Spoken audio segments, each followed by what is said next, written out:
Welcome back to Harshitha Gowda's vlog.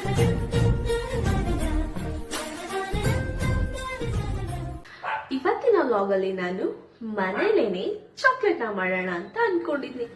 Peanut ಮತ್ತೆ dates ನ use ಮಾಡಿ ಮನೇಲಿ ಹೇಗ್ ಚಾಕ್ಲೇಟ್ ಮಾಡೋದು ಅಂತ ನಾನು ಒಂದು ವಿಡಿಯೋನ ನೋಡಿದೀನಿ. ಸೊ ಹಾಗಾಗಿ ಅದನ್ನ ನಾನಿವತ್ತು ನನ್ನ ಮಗಳ ಮೇಲೆ ಪ್ರಯೋಗವನ್ನ ಮಾಡ್ತಿದ್ದೀನಿ. ಐ ಹೋಪ್ ಚೆನ್ನಾಗಿ ಬರುತ್ತೆ ಅಂತ. ಓಕೆ, ಇವಾಗ ನಾವು ಚಾಕ್ಲೇಟ್ ಮಾಡಕ್ ಹೋಗೋಣ. Let's go. ಇವಾಗ ನಾನು ಚಾಕ್ಲೇಟ್ ಮಾಡೋಕ್ಕೆ ಏನೇನೆಲ್ಲ ಯೂಸ್ ಮಾಡ್ತಿದ್ದೀನಿ ಆ ಇಂಗ್ರೀಡಿಯೆಂಟ್ಸ್ ಎಲ್ಲ ತೋರಿಸ್ಬಿಡ್ತೀನಿ. ಮೊದಲಿಗೆ ಕೋಕೋ ಪೌಡರು, ಇದು ಸ್ವೀಟ್ ಇಲ್ಲ ಅನ್ಸ್ವೀಟೆಡ್ ಕೋಕೋ ಪೌಡರ್ನ ತೊಗೊಂಡಿದ್ದೀನಿ. ಜೊತೆಗೆ ಆರ್ಗ್ಯಾನಿಕ್ ಜಾಗರಿ ತೊಗೊಂಡಿದ್ದೀನಿ. ಮತ್ತು ಪೀನಟ್ ಅದನ್ನು ಹುರಿದ್ಬಿಟ್ಟು ಸಿಪ್ಪೆ ತೆಗೆದಿಟ್ಕೊಂಡಿದ್ದೀನಿ. ಜೊತೆಗೆ ಡೇಟ್ಸ್ ಮತ್ತು ವೆನಿಲಾ ಎಸೆನ್ಸ್ ಫ್ಲೇವರ್ಗೋಸ್ಕರ. ಇವಾಗ ಚಾಕ್ಲೇಟ್ನ ಹೇಗೆ ಪ್ರಿಪೇರ್ ಮಾಡೋದು ಅಂತ ಹೇಳ್ತೀನಿ. ಮೊದಲು ಒಂದು ಜಾರ್ಗೆ ನಾನು ಡೇಟ್ಸ್ ಇದೆಯಲ್ಲ ಅದನ್ನೆಲ್ಲ ತೊಗೊಂಡು ತುಂಬ ಸಣ್ಣಗಲ್ಲ, ನಾರ್ಮಲಾಗಿ ತರಿಯಾಗಿ ರುಬ್ಕೋತಾ ಇದ್ದೀನಿ. ಇವಾಗ ನಾನು ಡೇಟ್ಸ್ನ ಈ ರೀತಿಯಾಗಿ ರುಬ್ಕೊಂಡು ತಗೊಂಡಿದ್ದೀನಿ. ಇದಕ್ಕೆ ಇವಾಗ ನಾನು ಪೀನಟ್ನ ಹಾಕ್ಬಿಟ್ಟು ಅದನ್ನು ತುಂಬ ಪೌಡ್ರ್ ಆಗೋ ಥರ ಅಲ್ಲ, ತರಿಯಾಗಿ ರುಬ್ಕೊಂಡು ತೆಗೆದಿಟ್ಕೋತೀನಿ. ಪೀನಟ್ ಮತ್ತು ಡೇಟ್ಸ್ನ ರುಬ್ಬಿದ್ಮೇಲೆ ಈ ಥರ ಇದೆ ನೋಡಿ. ಇವಾಗ ಹಾಕ್ತಾಯಿದ್ದೀನಿ ಪೌಡ್ರು. ಅದನ್ನೆಲ್ಲ ಒಂದು ತಟ್ಟೆಗೆ ಟ್ರಾನ್ಸ್ಫರ್ ಮಾಡಿಕೊಂಡು ಅದನ್ನು ಚೆನ್ನಾಗಿ ನಾದ್ಕೋತೀನಿ. ಇವಾಗ ಡೇಟ್ಸ್ ಮತ್ತು ಅದು ಪೀನಟ್ದು ಮಿಕ್ಸ್ಚರ್ ಏನಿತ್ತು ಅದನ್ನೆಲ್ಲ ಚೆನ್ನಾಗಿ ಕಲಿಸ್ಕೊಂಡು ಉಂಡೆ ಥರ ಮಾಡಿಕೊಂಡು ಅದನ್ನು ಇವಾಗ ಚಾಕ್ಲೇಟ್ ಮೋಲ್ಡ್ಸ್ಗೆ ಹಾಕ್ತಾಯಿದ್ದೀನಿ. ಇವಾಗ ನಾನು ಏನು ನಾದ್ಬಿಟ್ಟು ಇಟ್ಕೊಂಡಿದ್ದೆ ಡೇಟ್ಸು ಮತ್ತು ಪೀನಟ್ದು ಮಿಶ್ರಣ, ಅದನ್ನೆಲ್ಲ ನಾನು ಕ್ಲೀನಾಗಿ ಚಾಕ್ಲೇಟ್ ಮೋಲ್ಡ್ಗೆ ಹಾಕಿಬಿಟ್ಟು ಅದನ್ನು ಫ್ರೀಝರ್ಗೆ ಇಡ್ತಿದ್ದೀನಿ. ಚಾಕ್ಲೇಟ್ ಶಿರಪ್ ರೆಡಿ ಮಾಡ್ಕೋಬೇಕಲ್ಲ, ಅದನ್ನು ರೆಡಿ ಮಾಡ್ಕೋತೀನಿ. ಅದಕ್ಕೇನು ಮೇನ್ ಬೇಕಂತ ಅಂದರೆ ಜಾಗ್ರಿ ಮತ್ತು ಕೋಕೋ ಪೌಡರ್. ಆಗಲೇ ನಾನು ತುಪ್ಪನ ಹೇಳೋದನ್ನು ಮರ್ತುಬಿಟ್ಟಿದ್ದೆ. ಈ ಮೂರನ್ನು ನಾನು ಒಂದೇ ಕ್ವಾಂಟಿಟಿಲಿ ತೊಗೊಂಡಿದ್ದೀನಿ, ಸೇಮ್ ಕ್ವಾಂಟಿಟಿ ತೊಗೊಂಡಿದ್ದೀನಿ. ಫ್ಲೇವರ್ಗೋಸ್ಕರ ವೆನಿಲಾ ಎಸೆನ್ಸ್ನ ನಾನು ಯೂಸ್ ಮಾಡ್ತಾಯಿದ್ದೀನಿ. ಇವಾಗ ನಾನು ಜಾಗರಿ ಮತ್ತು ಕೋಕೋ ಪೌಡರು ಮತ್ತು ತುಪ್ಪ ಏನಿದೆ ಆ ಮೂರನ್ನು ಮಿಕ್ಸ್ ಮಾಡ್ತಿದ್ದೀನಿ. ಈಗ ಜಾಗರಿ, ಕೋಕೋ ಪೌಡರು ಮತ್ತು ಗೀ ಏನಿತ್ತು ಅದನ್ನು ಚೆನ್ನಾಗಿ ಮಿಕ್ಸ್ ಹೊಡ್ಕೊಂಡು ಈಗ ಮಿಕ್ಸ್ ಮಾಡಿದ್ದಾಯಿತು. ಆದರೂ ಜಾಗರಿ ಪೂರ್ತಿಯಾಗಿ ಅಲ್ಲಿ ಮೆಲ್ಟ್ ಆಗಿಲ್ಲ. ಹಾಗಾಗಿ ನಾನು ಡಬಲ್ ಬಾಯ್ಲ್ಡ್ ಮೆಥಡ್ ಮೂಲಕ ಅದನ್ನು ಚೆನ್ನಾಗಿ ಮೆಲ್ಟ್ ಮಾಡ್ಕೋತಾ ಇದ್ದೀನಿ.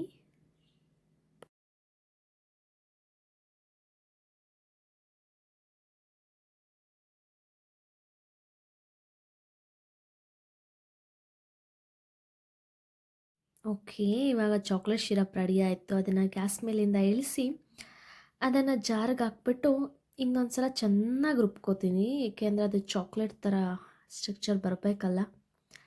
ಹಾಗಾಗಿ ನನಗೂ ಗೊತ್ತಿಲ್ಲ, ಅವ್ರು ಮಾಡಿದರು. ಸೊ ಹಾಗಾಗಿ ನಾನು ಮತ್ತೆ ಹಾಕಿ ನುಣ್ಣಗೆ ರುಬ್ಕೋತೀನಿ. ಇಷ್ಟೊತ್ತಿಗೆ ಕರೆಕ್ಟಾಗಿ ನನ್ನ ಮಗಳು ಬಂದ ತಕ್ಷಣ ಅವಳದು ಸ್ಟಾರ್ಟ್ ಆಗುತ್ತೆ ಸ್ಕೂಲ್ ರಾಮಾಯಣ. ಅಂದರೆ ಸ್ಕೂಲಲ್ಲಿ ಏನಾಯಿತು, ಏನು ಹೋಯಿತು, ಯಾರ್ಯಾರು ಏನೇನಂದರು, ಏನೇನಾಯಿತು, ಇವಳು ಏನೇನು ಓದಿದ್ಲು, ಯಾರ ಜೊತೆ ಕಿತ್ತಾಡಿದ್ಲು, ಯಾರ ಜೊತೆ ಮಾತಾಡಿದ್ಲು, ಯಾರ ಜೊತೆ ಆಟ ಆಡಿದ್ಲು, ಯಾವ ಟೀಚರ್ಸ್ ಏನಂದರು ಎಲ್ಲ ಬಂದ ತಕ್ಷಣ ವರದಿ ಥರ ನನಗೆ ಒಪ್ಪಿಸ್ಬೇಕು. ಇಲ್ಲ ಅಂತ ಅಂದರೆ ಅವಳಿಗೆ ನೆಮ್ಮದಿ ಇಲ್ಲ. ಆ ಕೆಲಸನ ಅವಳು ಸ್ಟಾರ್ಟ್ ಮಾಡಿಯಾಳೆ. ನೀವು ಕೇಳಿಸ್ಕೊಳ್ಳಿ. ಇವಾಗ ನಾನು ಆ ಚಾಕ್ಲೇಟ್ ಶಿರಪ್ಗೆ ವೆನಿಲಾ ಎಸೆನ್ಸ್ನ ಹಾಕ್ಕೊತಾ ಇದ್ದೀನಿ.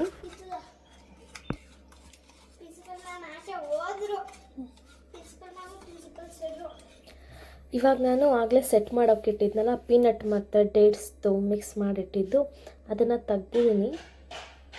ಆ್ಯಕ್ಚುಲಿ ಅದು ಸಕ್ಕ ಕಾಣಿಸೋದಲ್ಲ, ಬರೀ ಹಾಗೆ ತಿನ್ನೋಕೆ ಇದು ತುಂಬ ಚೆನ್ನಾಗಿತ್ತು. ನೋಡೋಣ ಇದ್ರ ಮೇಲೆ ಚಾಕ್ಲೇಟ್ದು ಶಿರಪ್ ಹಾಕುವ.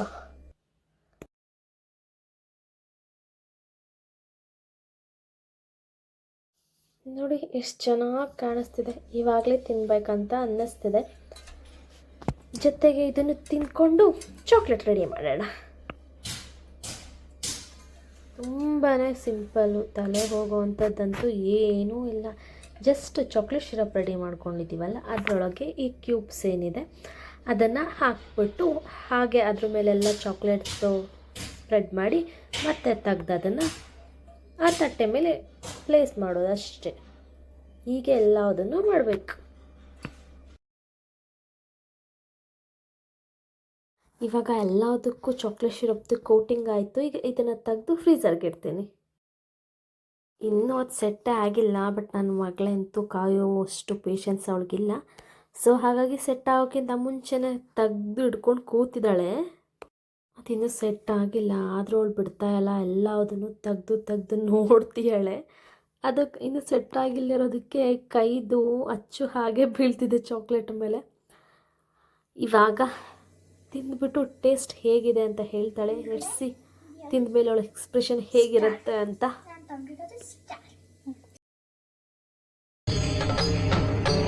ಇದೆ, ಇಲ್ಲೊಂದು ಸಮಸ್ಯೆ ಖಂಡಿತ ಇದೆ.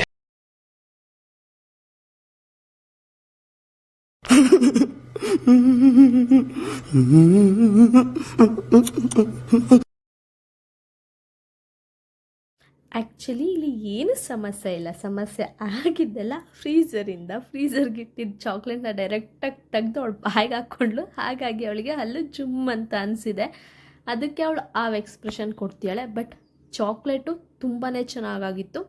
100% ಮನೇಲಿ ಟ್ರೈ ಮಾಡ್ಬೋದು. ತುಂಬ ಹೆಲ್ತಿಯಾಗಿ, ರುಚಿಯಾಗಿ ಚೆನ್ನಾಗಿರತ್ತೆ.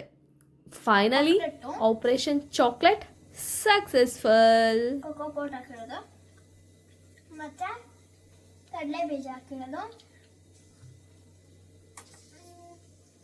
ಓಕೆ, ಸದ್ಯಕ್ಕೆ ನಾನು ಆಪರೇಷನ್ ಚಾಕ್ಲೇಟ್ ವ್ಲಾಗ್ನ ಮುಗಿಸ್ತಾ ಇದ್ದೀನಿ. ನೆಕ್ಸ್ಟ್ ವ್ಲಾಗಲ್ಲಿ ಸಿಗ್ತೀನಿ. ಬಾಯ್. ಚೆನ್ನಾಗಿದೆ. ಇನ್ನು ಸ್ವಲ್ಪ ಸೆಟ್ ಆಗ್ಬೇಕಷ್ಟೆ.